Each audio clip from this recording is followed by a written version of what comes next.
Number 1. Number 1, Manchester City in the semi-finals for the 6th time in 7 seasons. Play number 4. Sheffield United, they're dreaming of their first FA Cup final since 1936. Semi-final in Wembley again. So after 6-7 years being there, it's an incredible honor. Play semi-finals FA Cup, you have to be ready. It's so important. And we play naive, we play no good. 3-0 against Liverpool. I know Liverpool's top team, but 3-0 not have time. Against Arsenal, when we lost, Mikel, the first season was really bad. And never we were good. Hopefully this time we can behave who we are. That's all. Mahrez hits it on target, into the back of the net. Ake! Bruyne hits it into the back of the goal. Foden scores, no, he's in the post. Oh, and you know who? He's got another City hat-trick.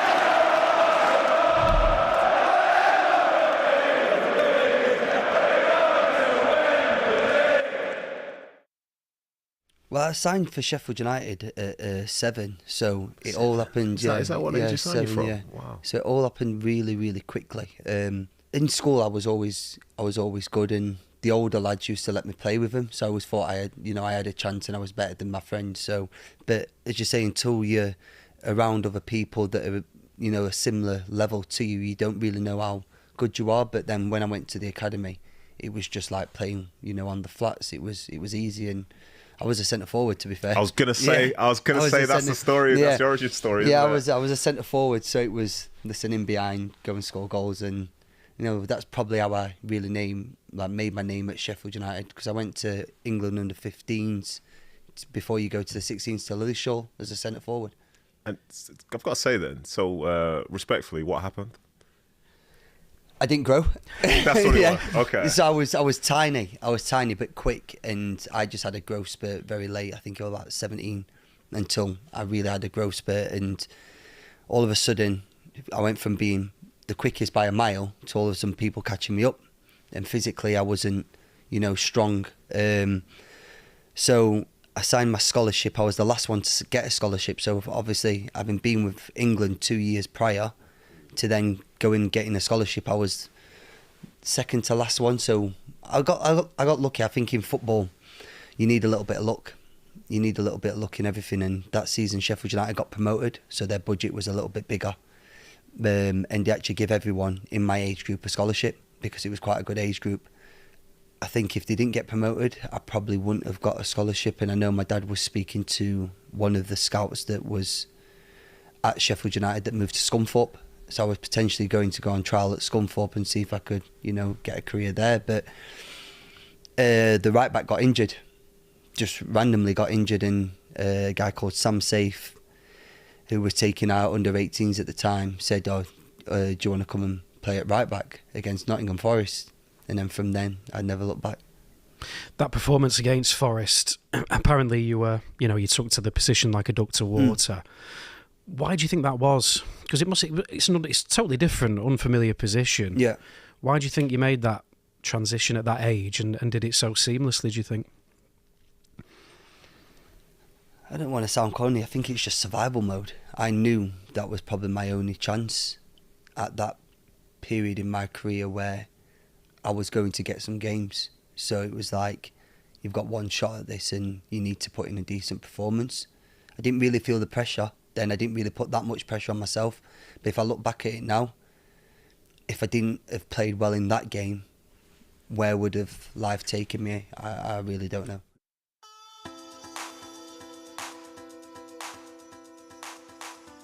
Hello and welcome to Wembley for the FA Cup semi-final. We are here again. Manchester City are hoping to get their 17th win here at the new Wembley. We're taking on Championship high flyers Sheffield United, looking to make this place blue again. Our opponents, Sheffield United, are absolutely flying in the Championship. Two of our players have been the stars of the show. They can't play today, but it's great to see them doing so well. Come on, Sheffield! Join me as I talk to fans and several Manchester City legends here at pitchside. But for now, let's head to the studio where Natalie is with some familiar faces and a brand new addition to Matchday Live. He's a Sheffield United and a Twitter legend. Thank you so much to FG there. Welcome to Matchday Live on FA Cup semi-final day. The sun is shining at Wembley and it is shining here in Manchester as well.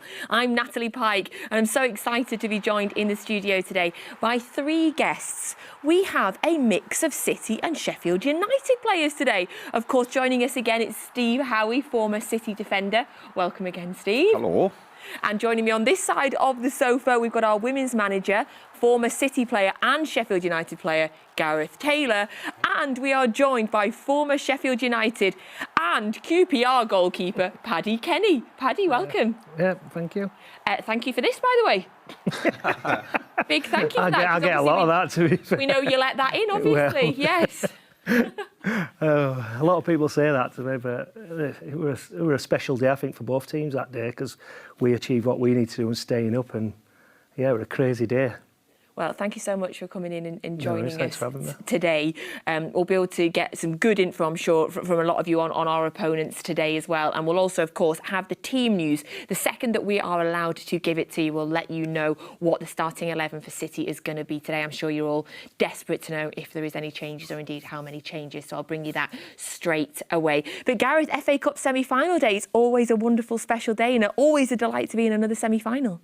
Yeah, for sure. I think it's 4 or 5 consecutive ones now for Pep and the team. So, yeah, it's great. We've had a bit of failure, if it's truth be told, over the last couple. But hopefully today is the one that we can get through and stay in a lot of competition. So I think it's a healthy part of the season and a good moment for us.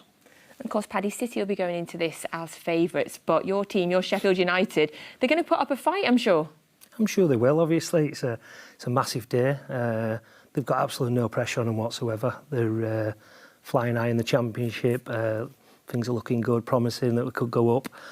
So it's one of them games now where they can go out and enjoy it, and there's no pressure whatsoever on them. Of course, Steve, it's been a busy week as well. We qualified for the semi-finals of the Champions League midweek. We've got Arsenal on Wednesday as well. It's a busy time of the year, but it's the way that we like it. Yeah, I mean, it's coming down to the nitty-gritty of the season, but as a player, you want to have those kind of occasions to look forward to, like the Champions League, like the big game against Arsenal, and of course a semi-final. I mean, before the season starts, you're hoping that you're going to be in and around these kind of competitions come the end of the season. And Man City are, so it's a huge week. Well, you were all talking before. Have you all played in FA Cup semi-finals? Yeah. Yeah. The good and the bad sometimes. Because obviously, to go to play in a semi-final or to play at Wembley, it's great. And the atmosphere is absolutely fantastic, but to lose there or to lose a semi-final, it's awful. Did you lose the ones that you were in, or how many were you in? I think it was 2. Lost 1, won 1. Okay. The other one I was injured when we played Sheffield United and we won. Went to 2 finals and lost them as well. So. For Newcastle? Yeah. But one of them, I missed the final because on the semi-final, which we won, because it was a bittersweet for me, because we won the semi-final, we got to the final, but I actually snapped my Achilles in that game. So that put me out for a year. But, yeah, it's a great place to go to win, but it's not very nice to lose. Paddy, how many did you play in? 1, 2000. It wasn't at Wembley, though. It was at Old Trafford. I preferred it when they did that. Yeah, Villa Park, were at the Old Trafford. Yeah. But we played at Old Trafford. We lost to Arsenal. They were Premier League, and it was a similar thing. We were expected to have not a prayer, and we could have actually nicked it on the day, and we lost 1-0. And I don't know if you all remember the Seaman save. Absolutely one of the best saves I think I've ever seen. And yeah, it was a special day. Okay, and Gareth? Yeah, we were talking about it before. I actually played against Steve when he was at Newcastle. We were there with Sheffield United, Old Trafford, and 1-0 was a flattering scoreline for us, let's say. Alan Kelly was the star man in goal. Shearer scored the goal. But yeah, obviously really great for a team at that time. We were in the Championship to get to a semi-final, and we just needed everything to go our way that day to get through, and unfortunately we didn't. Well, I've never played in a semi-final, but I've been to many, many as a Manchester City fan. And of course, another one today. We have the team news for you. Here is your Manchester City starting 11 for today's FA Cup semi-final. And you can see there is 6 changes from the team that qualified in the Champions League midweek against Bayern Munich. In goal, it's Stefan Ortega Moreno. It's Walker, Akanji, Laporte, Gomez, Gundogan, who's of course captain. It's Silva, Mahrez, Alvarez, Grealish, and the goal machine himself, Erling Haaland. Then on your subs bench for today, it is Edison, Diaz, Phillips, Stones, Rodri, De Bruyne, Foden, Palmer, and Lewis. So that is your subs bench and your City starting 11 for today. Now, City have a phenomenal record in the FA Cup so far this season. We've our aggregate score, 14 scored, 0 conceded. So Stefan Ortega has played in all of those games and not conceded a goal in the FA Cup. The last time a team reached the FA Cup final without conceding a goal en route was Everton in 1965-66. So that is a phenomenal record, Steve, and a big team effort there, particularly for our defence. It really shows how well they've done so far in the competition. Yeah, I mean, obviously the manager's made a couple of changes. Laporte coming in, we all know how good he is though, but as you mentioned, the goalkeeper, I mean, he must be delighted as well, because not only has he got that strength in front of him, he's obviously being called upon as well to make saves, so delighted for him. Goalkeepers, well, Paddy will tell you, they like to keep clean sheets, they like to face shots as well, so they can look good. And even some of the shots that make them look good, you're thinking, oh, the cameras must be there, because they love to sort of make it more dramatic than what it is. But listen, you look at the shots that he's doing there, so that's a good save. Sometimes as well for goalkeepers, when the luck's going your way a little bit, when you palm it, could it have like gone straight to the player? But nice and brave there, gets down at the forward's foot. But obviously somebody that's relishing being in there. Again, just that one, it's one of those ones where he's just kept his eye on the ball, because he's thinking the slightest of touches and it can go in, and a good hand there. Paddy, Stefan Ortega came in the summer and has played in all of the FA Cup games, not conceding goals, we say. How difficult is it as a keeper to not be playing first-team football every week, but then to come into a big game, say, against Chelsea or Arsenal in the FA Cup and step up? I think it's difficult for everybody, even outfield players. You want to be playing regular week in, week out, and keep that form and consistency going. And especially, like you said, you're keeping clean sheets. That's what we thrive on as goalkeepers. But like I said, it is difficult because you just want to play constantly. But obviously, he's got someone in front of him with bad neither, is he? So I imagine in training as well, obviously, if he's training with Erling Haaland, playing against a phenomenal striker every week in training must be helping him. Oh, definitely. Imagine facing shots from him day in, day out. It can only do you good. Yeah. Keep him nice and sharp for these FA Cup games, having a phenomenal run. If we're looking at the defence, Gareth, a few changes. Obviously, we knew that Nathan Ake was injured. Pep had said that in his press conference, that he definitely wasn't going to be involved today. Diaz and Stones have dropped to the bench, and Akanji have all dropped to the bench. So we've got Walker's back in, Akanji, Laporte and Gomez. What do you make of that back four? Yeah, I was a little bit surprised at Gomez's inclusion, but I think obviously Ake is a big loss because he's had a really good season. And I think, you know, there are changes across the pitch, but I think you need to look at how much effort that they put into that game against Bayern on Wednesday evening, and then obviously they've got a big one coming up against Arsenal. That's not that Pep would want to neglect this game, and he certainly won't be, and he won't be underestimating Sheffield, who've, I think, scored 12 goals in this competition, getting to the semi-final. So I think there's enough in that team. It's probably just about the right balance of freshening up a little bit without obviously losing too much of that rhythm and tempo that we've seen so well from this team at the moment.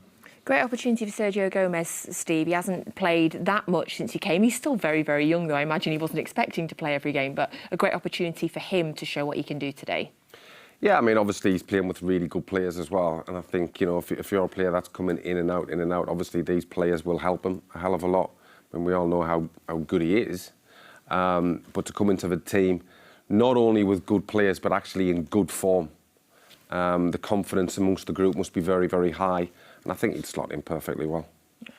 We're going to bring you the Sheffield United team news in just a second, but don't forget, as always, you can get in your WhatsApp questions, send them in. You can ask our guests anything you want about today's lineup, about their careers. You know by now, anything goes when it comes to the WhatsApp questions. So get those in, and as always, I'll try and get through as many as I can. And don't forget as well to get your commentary for today's game. You need to make sure you've downloaded the Manchester City app, where you'll get the incredible commentary, as always, from the wonderful Alistair Mann. Right, we're going to go back over to Wembley because FG... Oh, we are doing it indeed. We are doing the Sheffield United, not FG. I was giving him too much work. Right, let's have a look now at the Sheffield United team. OK, and it is Foderingham, Baldock, Armadodic, Egan, who's the captain, Robinson, Lowe, Norwood, Berger, Fleck, Bindie and Jebison. That is the Sheffield United starting 11 for today. You can see that beautiful shot of Wembley there, looking phenomenal there in the sunshine. So that is the Sheffield United team for today.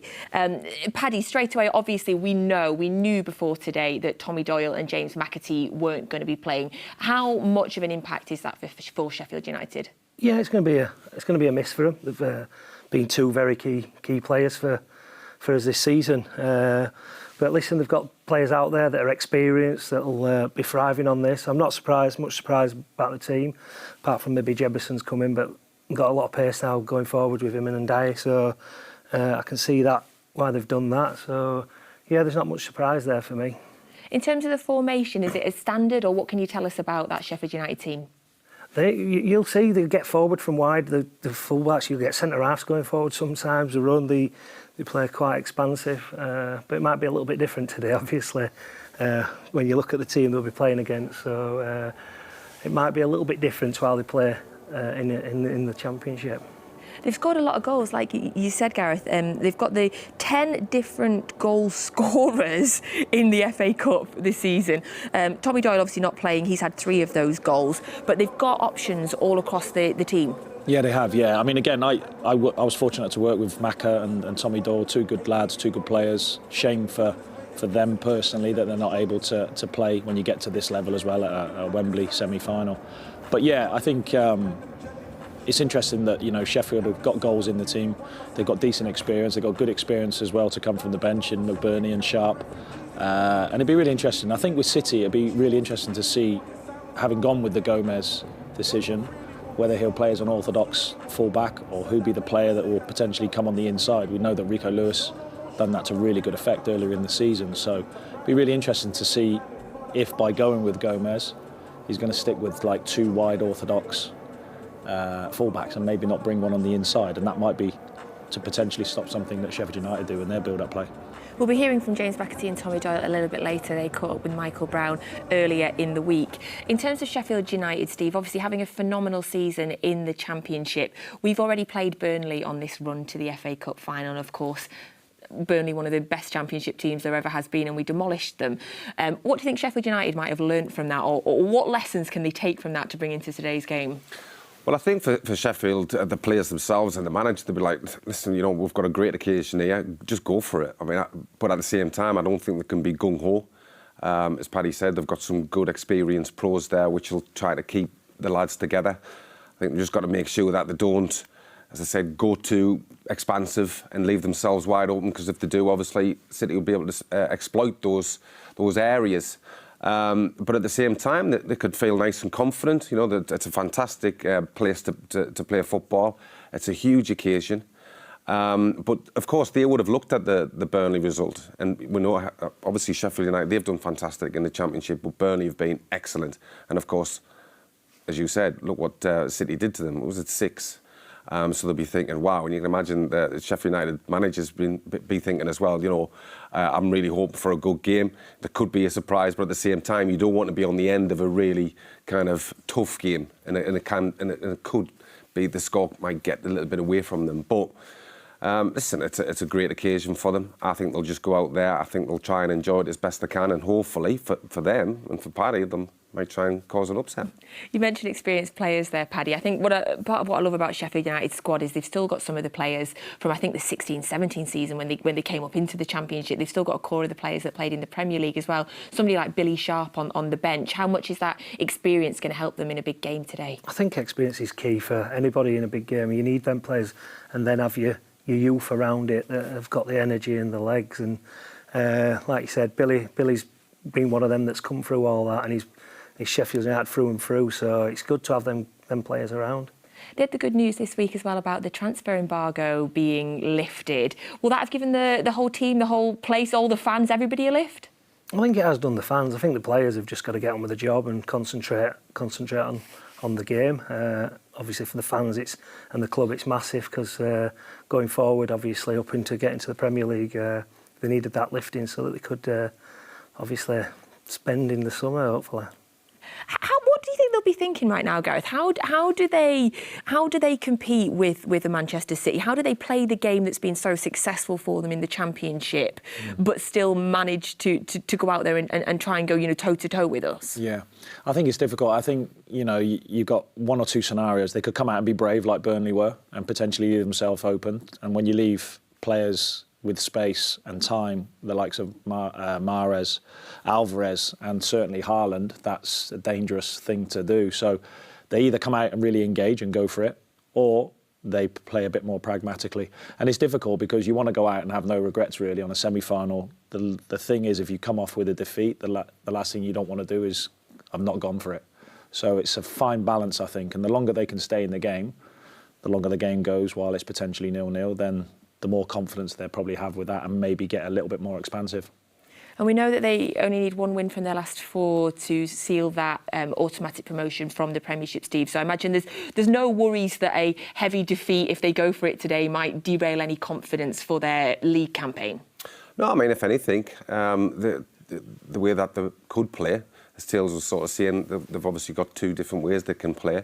And even if they get beat, it could be a performance that they'll come off and think, wow, and it might give them a huge boost to think, actually, we're playing, you have to say, arguably the best team in the country, and we've done really well. So that kind of keeps us in good stead for next season. We don't possibly have to change that much. Yeah, we can add a signing here or there, but look what we've done against Manchester City. The top team, Burnley, went there and as you said, got demolished. Yeah, we've took them on in the semi-final, a big pitch, difficult game, and we've actually sort of did really well in it. So they could come out of this game with a lot of positives.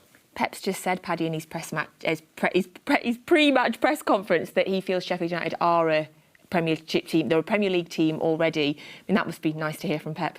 Yeah, but till they cross that line, I don't think anyone will be taking it for granted just yet. Still need that 3 points. Hopefully that'll come on Wednesday night. Like I said, we can enjoy today. But no, until I get that 3 points, then no, I'm not counting. No parties yet. Nah.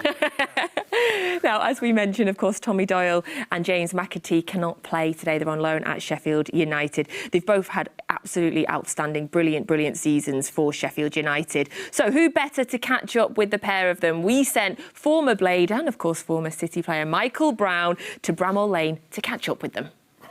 It's mental. I've seen him do a slide tackle for the first time in about 10 years. Headed away by Bogle. Illiman and Jai keeps it moving. Oh, a lovely shimmy. Swivel hips from James McAtee. Sprinting up to the edge of the penalty area. Brilliant goal from James McAtee. That is outstanding. Berger will look to cross in. We haven't seen the board for the additional minutes. Back to Doyle out of his... World class! Absolutely world class strike from Tommy Doyle. Hello, I'm Michael Brown. I'm here today at my former team, Sheffield United, at Bramall Lane to meet two City loanees who've been lighting up the Championship this season. Let's go and meet them and find out how they're getting on. Well, I was at Cardiff last season, and we came here around this time last season, to be fair, towards the end of the season, and obviously the lads here were pushing for promotion again, and just like the environment and the fans and the atmosphere, I just had a feeling that I didn't really get going to other teams in the Championship.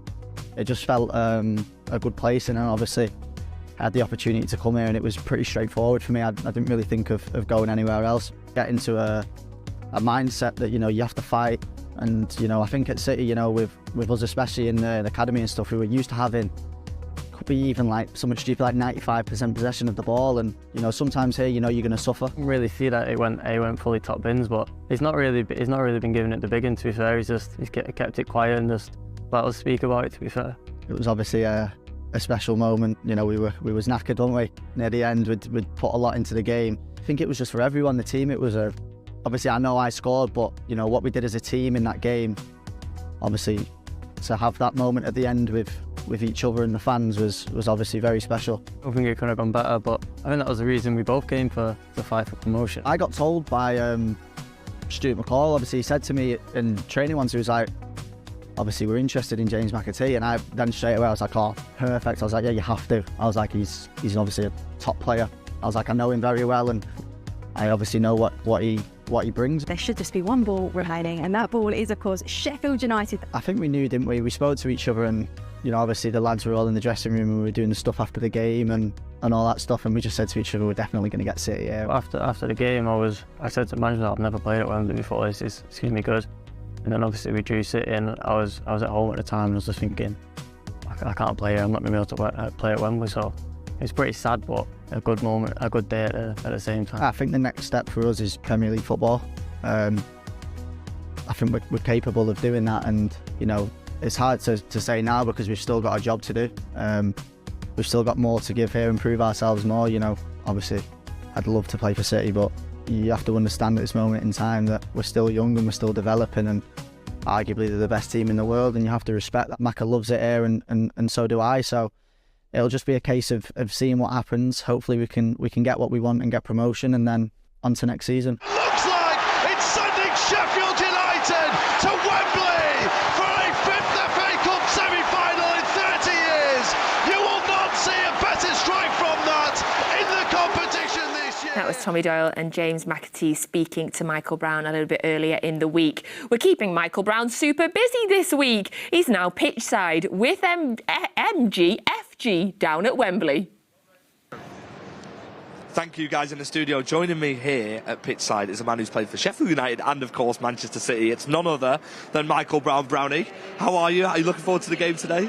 It's a great game, isn't it? I mean, for a Sheffield United perspective, it's a dream to play Manchester City at Wembley. For City, it's sort of an opportunity to get to another final, crammed in between some unbelievable fixtures. But as we can see from the team news, Pep Guardiola taking it very, very seriously. He is indeed. And also Sheffield United, a club that you know a lot about, of course. How do you think they're going to prepare and approach this game? And obviously, we've spoken a lot. You guys have just seen the VT on Matchday Live of you catching up with Doyle and McAtee, which was great to see. They've got 2 replacements in the starting 11, Norwood and Fleck. I mean, is it just a case of these guys have been at Sheffield for a long time and it's not really that much of an issue?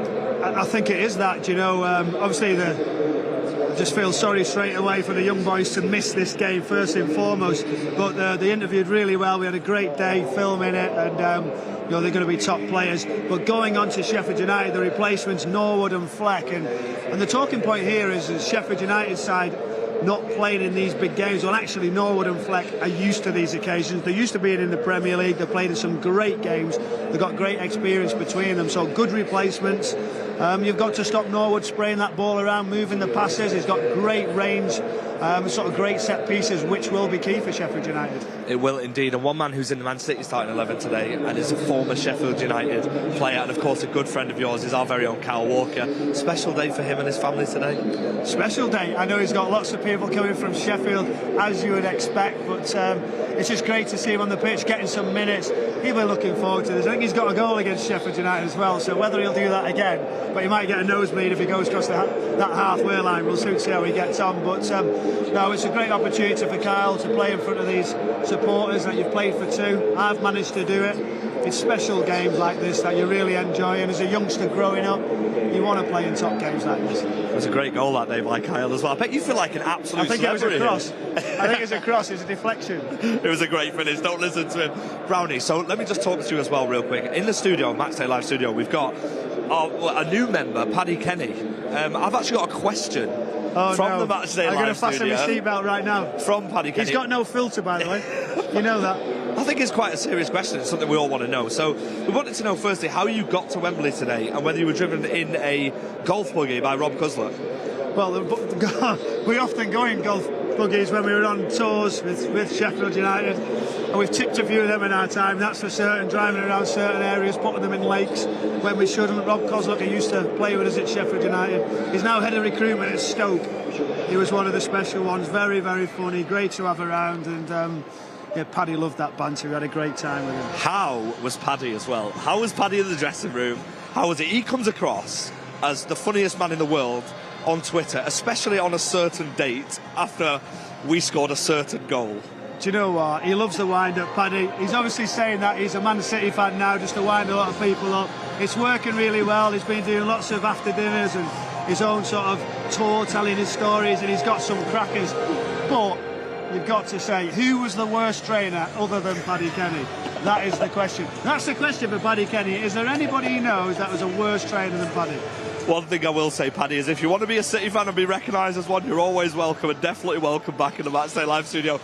Let's go back to the studio so you can answer Brownie's question. Thank you to FG and to Michael Brown, who are pitchside. What do you think of that, Paddy? I thought it were mean, picking on me, wasn't it?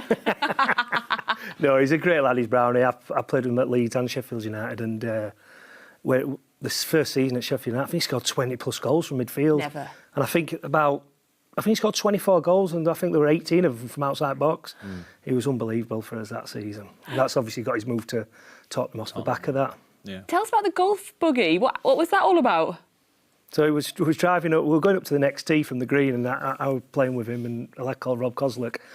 And Cosy were driving the buggy, and as he went up to the next tee up the hill in the buggy, it all fell away like that, and he's tipped it, and it's all slid down, and Brownie were at the bottom of it, and he nearly got killed, bless him.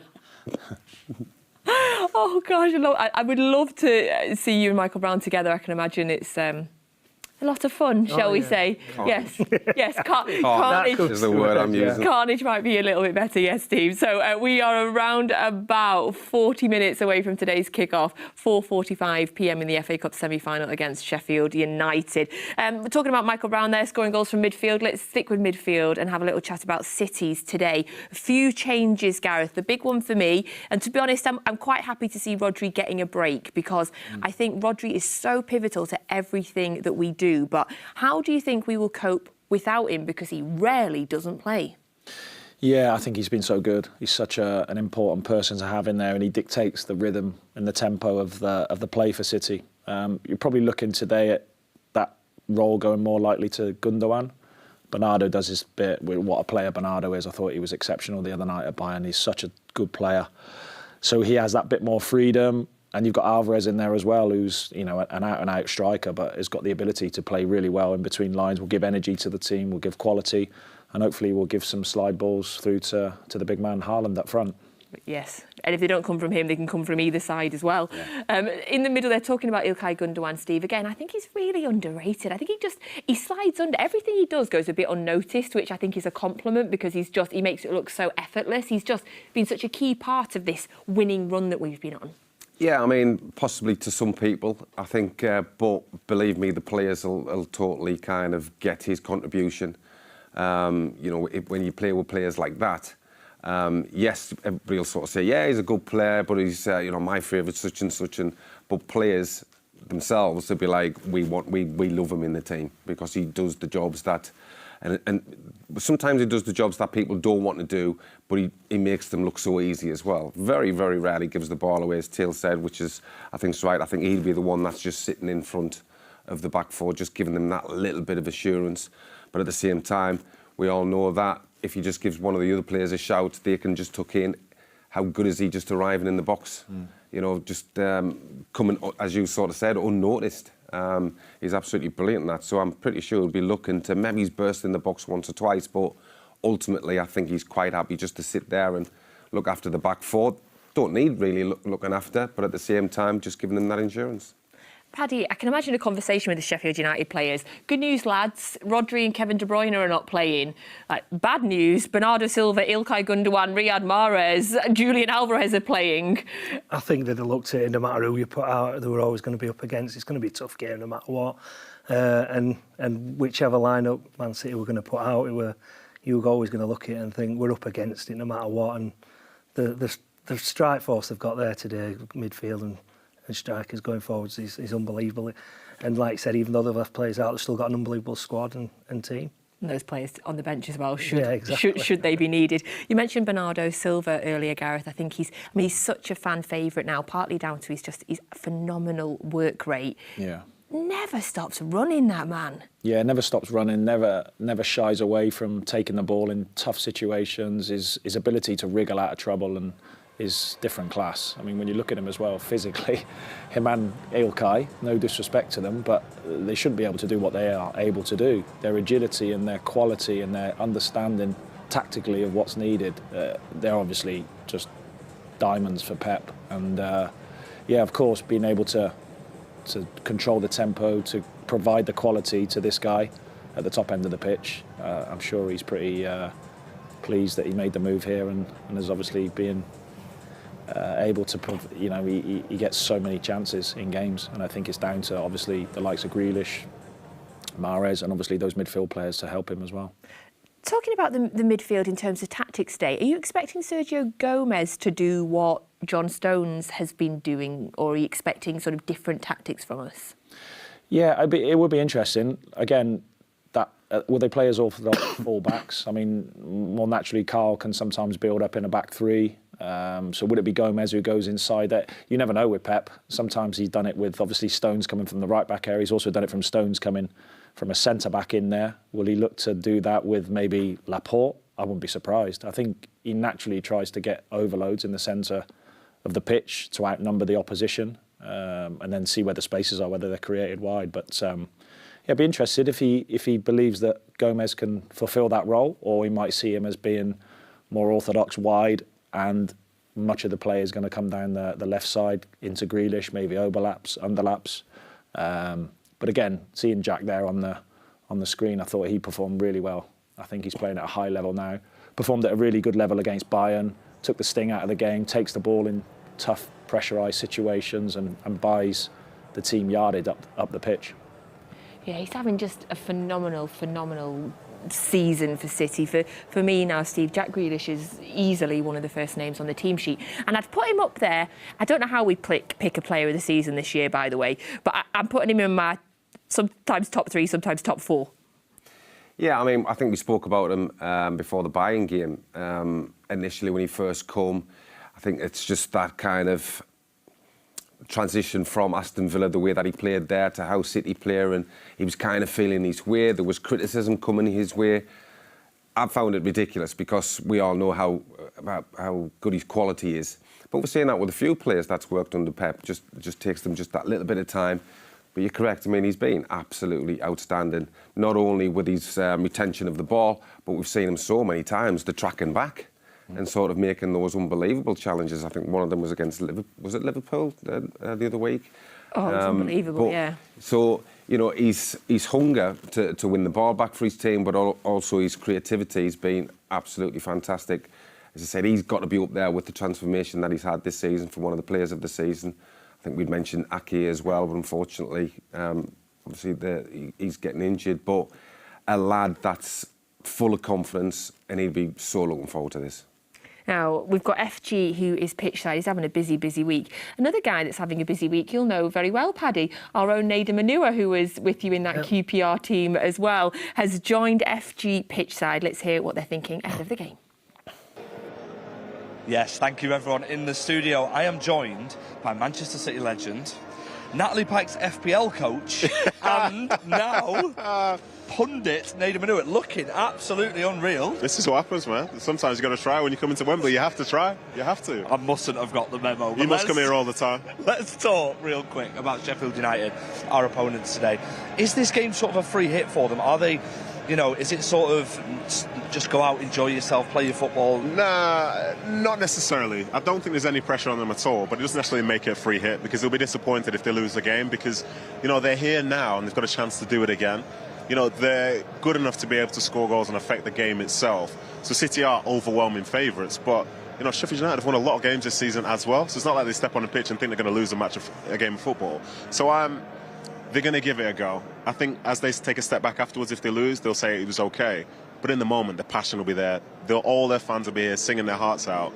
And they won't be here to just watch Man City. They're here to watch their team potentially beat them. They've had, like you said, a really, really good season, but two players have been key to everything they've done in the second half of the season, especially James McAtee and Tommy Doyle. Yeah. Unfortunately, I think City fans would have liked to have seen them play as well. I don't know about that. I think that level of anxiety that exists within City fans, like myself included. I wouldn't want to see the ball drop to James McAtee on the edge of the box when you know, the scores are tied. So, in some ways, it's a shame that they're not playing. I think it'd be great for those two to test themselves against the City midfield, which they would have been doing on a day-to-day basis anyway in training. And it's a disappointment as well, because you don't always get the chance to come and play here. But the fact is, they're doing very well on their loan, and that's the whole purpose of it as such, and they're very well respected. But it's a shame today they'll have to have those half and half scarves on. And of course, Wednesday they can get promoted, which will be nice to see. Wednesday could be a great day, huh? It could indeed. This is what I was going to get onto next. We've obviously, of course, got the massive game against Arsenal. Pep, in his press conference, spoke about the team being exhausted. I want to ask you, as a previous player, when it gets towards the finish line and you're feeling that mental exhaustion, that physical exhaustion, how hard is it to keep going? To be honest, I think there are different ways to look at it, because Pep will know the players and they are tired, but I think everyone is tired straight after a game. And if you're not tired straight after a game, especially at this point in the season, have you really been trying? But I'll tell you what makes it feel better: winning. When you win another time and you step off and it's not a complete crisis because things have been done. Like, think of the difference in feeling between, say, City when they were leaving Munich versus Man United leaving Seville. They're tired, there's tiredness and there's disappointment. But for City, they're in a great spot. They know they've got tons of huge games left. And it's normal to be tired at this point, but it's not to say that you can't find a way to win those games, and who knows, finish at the end of the season with lots of success. I do like that reference you just used, Nadem. Let's talk about the game. Predictions, how do you think it's going to go? How do you think it's going to pan out? Do you think it's going to be a tight game, or do you think it will just be one-way traffic and a City win? I wouldn't necessarily say it's going to be one-way traffic, because Sheffield United are a good side, but, you know, there's a reason why City are overwhelming favourites. So I would anticipate, you know, the game might start similar to the way it started for Burnley at the Etihad, whereby the game was sort of like nip and tuck. I think Burnley were very much on the front foot. They were aggressive. They had a couple of chances. They didn't take those. And before you know it, City just upped the quality level and scored a goal. I wouldn't be surprised if it falls in line with something similar to that. And listen, I'm someone who would be very comfortable with City having a big lead very early. Yeah. But you don't always get what you want in life. But I think it's going to be a good game of football. But with the quality that City have and the players that I imagine they're going to have out there today, I think it's going to be a tall order for anyone, not least of all Sheffield United. Fingers crossed it goes our way. From pitchside, FG, and a very, very good-looking Nadem Anua. See you guys soon. Thanks to FG and Nadem Anua. Nadem wishes he was my FPL coach, by the way. I'll give him all his tips. Very much looking forward to the next City FPL show, because I think I might have gone top of the league, but FG already knows that. You know Nadem from your time at QPR, Paddy. He's doing very well in his punditry these days. When he was in the changing room, did you expect him to be one of the ones that would go on and have a media career? It was quite quiet, and listening to him there, he talks so well, doesn't he? So it's nice to see, but yeah, in the dressing room was quite a quiet lad. Never, because he's never quiet these days. Well, I was piping up in our group. Yeah. No, he was quite quiet. No way, I can't believe that. But I have to tell him next time we see him, because honestly, Steve, we've got a WhatsApp group and he's in it constantly. Yeah, he does make some noise, to be quite honest. And the fact that I think a reference was made about how he's kind of scrubbed up very nicely. And it just goes to show he does make an effort when he comes here. He's obviously gone to Wembley and he's thought, I'm going to put me jacket on and look very, very smart. So that has to be a word in his ear as well. Yeah, he does. He scrubs up all right, our Nadem. We'll let him know. Paddy, of course, you've played in, as we mentioned, big FA Cup semi-final before. What do you think is going through all the players' heads at the minute? We are less than half an hour now away from kickoff. What kind of period of the preparation are they in? You're just wanting to get ready now. You're probably itching to get out there and get going. It gets to that point where you just want to get the whistle blown and kick off and be ready, making sure you're all ready and raring to go, basically. Is there any different preparation, Steve, when you're playing like an FA Cup semi? If you know you're going to Wembley, are you doing anything different? Me personally, I never did. You know, for me, I knew it was a big game. But I think you just got to stick to what you normally do, how you would normally prepare for a game, get yourself mentally right. As Paddy said, I think when it comes to about this time, you're just thinking, come on, let's just get out there and let's get going. Because it does give you that nervous energy. I think sometimes when the closer you get more of that nervous energy, which can have a detrimental effect on you, because all of a sudden when you're out on the pitch after 5 minutes, you feel as though you're breathing a lot heavier than what you normally would if it was just a normal game. I think for the Sheffield United players, at times they might think that the Wembley pitch is massive because obviously the passing ability of the City players. But as I said, for every one of them, it is a case of, right, it's half an hour to go, let's switch on, let's engage, and let's get it on. Of course, you've played in semi-finals, but obviously managed your team in big semi-finals as well. What's the preparation like for you on the run-up to a big game? Yeah, I think it's just trying to keep the players focused. I think there's a lot of stuff that goes on behind the scenes, isn't there, with big semi-finals like this, organisation of tickets, family wanting to get down to London. There's a lot going on, and sometimes you can take your eye off the thing that you're there to do, which is to win the game. And I think it's just bringing back the focus, making sure the concentration levels are high, and trying to keep it normal as well. The game is still the game, the pitch is still the pitch, although it's Wembley. But yeah, I think the first time I ever played at Wembley in a playoff final, I don't know what the guys were like, but I was like completely like just in awe of it. I think what would have helped would to have been there previously, even the day before, to go and visit just to see it, because I spent the first 20 minutes just looking like this. Where's my mum? Was that 99?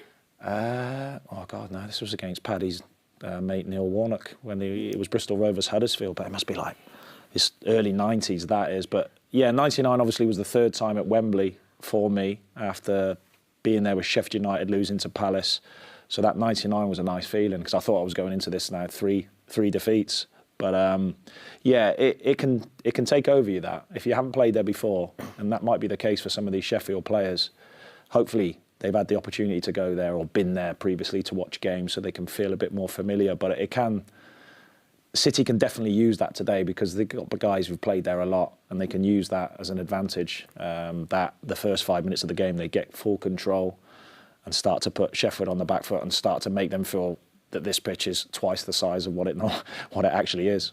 Of course, there may be some City players as well who are playing at Wembley for the first time. One of those I expect would be Stefan Ortega, as we've mentioned already. He's been playing in every FA Cup game for City this season, yet to concede a goal. Well, Scott Carson and Stefan Ortega sat down together to discuss the magic of the FA Cup and what it'll mean to Stefan to step out on that green grass of Wembley.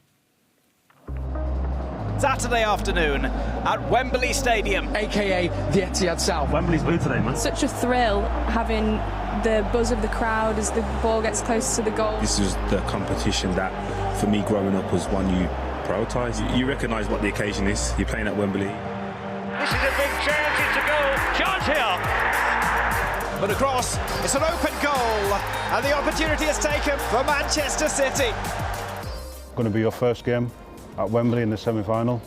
How are you looking forward to it? What's your thoughts on it? A lot, because I felt this special atmosphere before the game against Burnley. Yeah. And the manager spoke to us and said it's one step to go to Wembley, and there I realized, has to be a special game. And after the game, everybody said Now we have a good game, because the atmosphere, the history, especially in this cup, in the stadium, is a nice experience. So I'm looking forward to play there. Wembley was always, as a young English guy, it was always the pinnacle of anyone's career to play there. The cup in Germany is always in the midweek, and here in England we changed the Premier League for the FA Cup. So it shows how important the FA Cup is for the English people. And I just can imagine how is the atmosphere in Wembley, because they split the tickets off 50-50 for the teams. So it's like you have two home games in one stadium. No, it's an amazing atmosphere. Walking out, we'll see the blue end one side, the red end of Sheffield United to the other side. 2014 we went to Wembley semi-final FA Cup. We played against Arsenal, probably one of the best days probably in my career that I had. As a team, we played well. Personally, I felt I played a good game. Unfortunately, we lost on penalty. Stones to ground, it's come back out here for a strike, and it's parried by Ortega. You've played all the FA Cup games so far. I think it's been clear to see how well you've done in the games that you've played. How do you feel it's gone so far? Yeah, I feel good. I have not the same rhythm, you know, like when you play every game. Because I think in the last 5 years, I missed only 3 or 4 games. Yeah. So I had to find a new routine for me to be ready for the games when I play. And I think this is the result of the work every day in our group. And it's like when you train good and you feel good and you play, you have to be ready, and you are ready, I think. To perform like you have done, it's even extra special how you did that. Cheers, mate. Cheers. Nice words, first time. I'm always a nice guy. Sheffield United are heading back to Wembley in a quite astonishing quarter-final. That was Stefan Ortega and Scott Carson. Scott Carson doing a cracking job of interviewing there as well, by the way. He's got his eye on my job when he finishes playing. Natural. He's doing a great job there. I thought that was really interesting to hear, obviously, Englishman Scott Carson and German Stefan Ortega talking about the FA Cup, because obviously we all grow up with it. We all know what the FA Cup means to us as kids. Did any of you play with foreign players that came over here and were maybe a bit awed by the FA Cup, or were kind of shocked about how much we love it? I think you've got players, from my experience, everybody knew about the FA Cup. For me, it's the biggest cup competition in the world. And it's recognised all around the world. So the foreign lads that did come across, you know, for them it was something just like us. You know, growing up as kids, you dream of playing in the FA Cup, and of course to play in semi-finals or finals. I mean, that is the ultimate. I mean, the ultimate actually is to win it. But all the foreign players definitely look forward to any of the cup games, because they knew, as I said, growing up as kids, wherever they were from, FA Cup was a huge thing. I love that. Was that your experience as well, Paddy, with different players from around the world? Yeah, definitely. Like Steve just touched on there, it's globally, and everybody knows about the FA Cup and come here and they know it's a special competition, and it's special to play in it. I'll never forget when City went to the semi-final against United. That was the first FA Cup semi-final that I'd seen in my life, and still one of my favourite games of all time. Gareth, do you have any particular FA Cup memories that stand out for you? Oh yeah, I was fortunate. I was as a youngster, I grew up on that Spurs 1980s team, so I was at Wembley on a few occasions and I loved it. I mean, it was the old Wembley, the Ricky Villa final. I was there. Obviously, unfortunately, it was against Man City, so I keep that one a little bit quiet. But no, I mean, fantastic. And the FA Cup is such a special competition, and even for us in the women's game, it's still, I'm really pleased that it's retained the specialness of it, because it's fantastic. The fact that it's still at Wembley, the finals played there, and obviously back when we were younger, it was the only recognised game that was on the television. Yeah, and the build up to it was such a special day. I remember sat 4 hours before kickoff watching the build up to it on the television, and then the actual final. And yeah, I think it's where heroes are made in these types of competitions. Yeah, absolutely. I just adored the FA Cup growing up, and yeah, to watch City in a semi-final was magical. Although I have to say, Steve, I did prefer it, like when you mentioned when you played at Old Trafford, Paddy, I preferred it when the semis were not at Wembley. Yeah, I mean, obviously the Old Trafford one, and of course it was Villa Park as well. I mean, as a kid, again, used to watch them. And Tales was sort of saying about just the FA Cup itself. I can remember as a kid, and I can remember that game. That was one of the very first finals I really took interest in. But they used to follow the team from the hotel on the bus, and I used to be sat there with me pop and me sandwiches and me crisps and stuff, just watching it. And the camera used to be on the bus. The signal was awful because I kept on dipping in and out. I mean, it's not like it is now. But as I said, it made such an impression on me as a kid watching them kind of things. And yes, obviously it's really good to play at Old Trafford or Villa Park. But I think as a kid, if somebody was going to sort of say to you in 15, 16 years' time, you'll be playing in an FA Cup final at Wembley, you'd be like, oh my, that would just be your dream come true. But, you know, thankfully we've been to the places in semi-finals and finals where, you know, it's a childhood dream, really. Did any of you have a song, by the way? Did any of you have an FA Cup final song? We must have in the final, surely. Not for semi-finals. We did. No, not semi-final. We had a song at Newcastle that was called "The Lads Are Hot." Oh my! It was absolutely. Sing it us. 2 seconds. I will in the break, but it was so. I've listened. Somebody actually, it was weird that you've just said that because somebody brought it up a couple of weeks ago, and I heard it. My Lord, it's so cringy. You could hear my voice while I'm just shouting. For any of our younger viewers, by the way, have no idea what we're talking about. When you used to get to an FA Cup final, the clubs used to record a song that used to get released. I've no idea why, but I'm like a fan. I think we should bring it back. I want to hear Erling Haaland singing a song if we get to the FA Cup final. Thank you so much. So, of course, there'll be thousands and thousands of fans travelling to Wembley today. It's an incredibly special fixture, but especially for two people, because Caroline and her husband Sean have travelled over 3,000 miles from Boston to be here today. But they're not supporting the same team. FG met up with them a little while ago.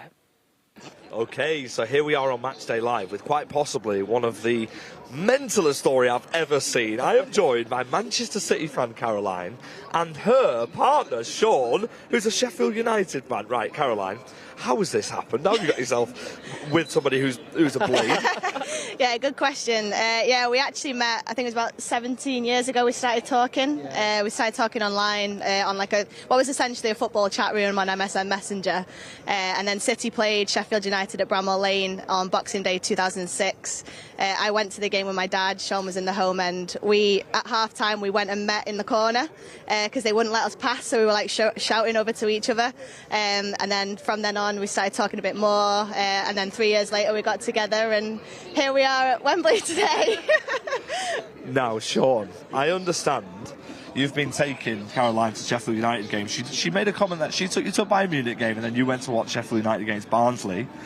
Did you ever try and convert Caroline to become a Blade, or was it just impossible? Trust me, I've tried my best to convert her, to be honest. And she always makes a joke like on her birthday every year. Obviously, it's like March, it's during the season. And when the fixtures come out in August, there's a running joke. It's like, right, where am I spending my birthday this year? And we've been to Blackpool, Newcastle, but COVID stopped that one. We've been to some extravagant places, and yeah, I've tried to convert her, but yeah, she took me to Bayern and Real Madrid. I took her to Barnsley and Rotherham, so that's the funny story about that. And that is what football's all about, by the way. Let's talk about today's game. Of course, you guys have had an absolutely brilliant season in the Championship. You're so close to promotion. We're all looking forward to potentially, hopefully, playing you guys again twice next year, so you guys can go to both. What are your expectations for today's game, and what's the rivalry been like between you two in the build-up to the game? Yeah, I mean, it's been pretty amicable, but she said, I'm not travelling down with you on the day because you're going to be an absolute nightmare. But yeah, in answer to your earlier question, it should be a comfortable win for City, really. On paper, the bookies odds and all that sort of stuff. But City have never beaten us in the FA Cup. The last 4 meetings have been 2-0 and then 3 1-0s. So I'm taking some sort of inspiration from that and the fact that Wigan beat you in the 2013 final as massive underdogs. But yeah, it depends what teams put out, to be honest. We were talking about the Balloon Gate in 2008. You had Sturridge and Stephen Ireland, and they're a bit different to Haaland and De Bruyne, but we're hoping that there's some rested players for Wednesday night. We might need to get Sean in the Matchday Live studio because he has come with stats. Caroline, what's going to happen if Sean is the winning team today? What's it going to be like? You guys have come from America, am I right? Yeah. So have you guys got a journey back together? Yeah, we live in America in Boston. We moved there last summer. So yeah, we've not travelled down together because I just knew it was going to be a nightmare. As soon as the draw was made, I got messages from his family like, scum, you're going to lose, all this. So I was just like, is this really what the next 5 weeks is going to be like? So yeah, that's been fun. We're supposed to be travelling back together just because it's easier to both come to Manchester, but it really, really depends on how the squad's going to go, because if they win, I can't even imagine it. I'm dreading it. Sean, what about you? What happens if Man City win? You just said that you expect Man City to win. Is Caroline going to be giving you a lot of stick on the way home? To be honest, you're expected to beat us, so it's not that much of a shock if you actually win today. But like, if we win, obviously you're not going to hear at either end of it. And obviously we said about the flight back and whatever. Obviously on Wednesday night we both got massive games. We could get promoted on Wednesday against West Brom. City could obviously win against Arsenal and put themselves in pole position for the league title, obviously. So either way, it should be an amicable journey on Thursday, no matter what the result today.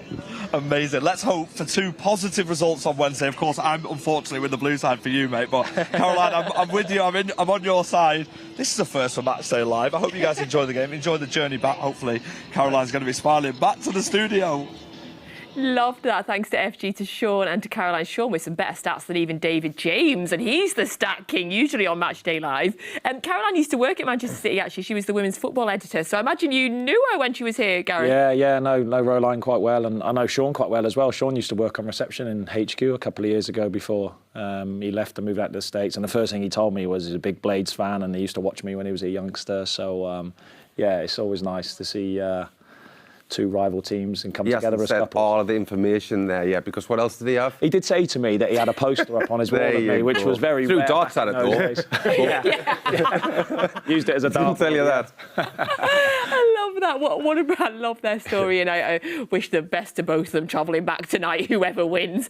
Right, we are getting very close to kick off around about 10 minutes. Let's have a look at our starting 11 today. So, of course, it is Ortega in goal, and then it is Walker, Akanji, Laporte, Gomez, Gundogan, Silva, Mahrez, Alvarez, Haaland and Grealish. That is City's starting 11 for today. And of course, Erling Haaland continues to break all sorts of mad records, to the point now, Gareth, where I can't keep up with the number of records that Erling Haaland is breaking. I mean, we all hoped that he would have a good first season, but he's smashed even the highest expectations. Yeah, I mean, outrageous numbers. And I think, obviously being a Spurs fan growing up, I always remember Clive Allen hitting 49 in a season in all competitions. That number's always stuck with me, 49, and I think he's close to it now, isn't he? 47? Is he 48 maybe? 48, I've got it in my head. Or did he score midweek? It might be 49, I can't remember. Yeah. I think I heard on radio he needs 2 for 50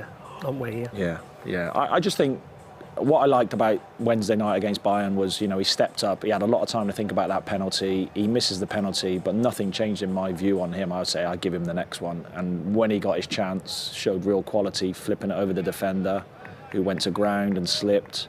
And then the finish was just top class. I just love he's just got such a good balance between almost being so fired up to being super relaxed. I love his mentality and his the way he just seems like such a team player. Whether he scores, doesn't score, it's all about him, the team winning and then being successful. And I think to have someone like that in your team is amazing.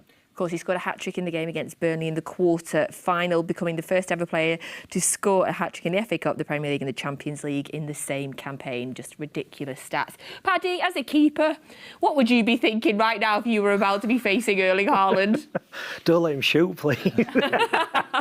I'd be like, you just try, just do your best and hope you can organise them in front of you to try, which is obviously difficult. I think when you talk about his goals as well, they're all different types of goals. Tap-ins, long-distance ones, one-on-ones, obviously the penalties I know he missed. But, it's one of them you'd be looking now and thinking, just keep it away from as much as you can. Do you think today, with Kevin not playing, that he's a little bit, especially the rapport they've struck up at the minute, that as soon as Kevin gets the ball, he's making his movement? Who's he looking for today? Obviously when you've lost that and Kevin not starting the game, who do you think he's looking for that person to Bernardo, possibly Bernardo, but he seems to have a good rapport with Grealish as well. They seem to be bonding quite well as well, so it wouldn't surprise me for him to have them balls. Yourself, you've had conversations with the midfield player lads or the wingers, about when you get the ball, or the winger will be sort of saying, listen, just run for the front post. That's why I'll be putting it all the time. So these will have had the same conversations as well, so... yes, you're missing Kevin De Bruyne. They do have that kind of telepathic kind of understanding, but you've got players in there that's still very, very creative. Right, I'm going to ask you all for your predictions now. I'll come to you last, Paddy. Give you a second to have a think. So we are 7 minutes away from kick-off in the semi-final. Gareth, we've had a good chat about both teams. How are you feeling now? And give me your prediction. Feeling good, feeling pretty confident. I think City need to just, regardless of what the score is after 25 minutes, they need to obviously impose themselves on the opposition, try and control the play as much as possible and obviously try and score. And if they don't, continue in the same vein. I think Sheffield will feel more confident the longer the game goes and if they can keep it at 0-0. But I think overall, probably looking at a 3-1, I'll probably see maybe Sheffield getting something, but a 3-1 victory for City. 3-1 from Gareth. Steve, what score are you going for? I'm kind of along the same lines, but I think it might be a blank for Sheffield United, so I'm going to go for 3-0. I really hope so. Really hope so. For Stefan Ortega to not concede would be incredible. Paddy, what's your score prediction? My heart, obviously Sheffield Tell the United. truth, Paddy. Tell the truth. I'm on a win-win actually now because now we're new Man City fans, so I'm all right. But no, jokes aside, it's going to be difficult. Listen, heart says I'd love Sheffield United to win, but realistically, I think a 3 or 4-0. I just think they've just got too much quality. Well, we hope so. We hope so. Gareth Taylor, thank you so much for joining us. Steve Howey and Paddy Kenny, thank you for joining us on Matchday Live for your first show. And thank you all for watching us as well. The teams are now in the tunnel at Wembley ahead of the FA Cup semi-final. We will be back in 45 minutes and, of course, at full time as well, as we hope to be talking about a City FA Cup final to come. Thank you for joining us. Make sure you get your commentary now on the Manchester City app with the wonderful Alistair Mann and Michael Brown. We'll be back soon.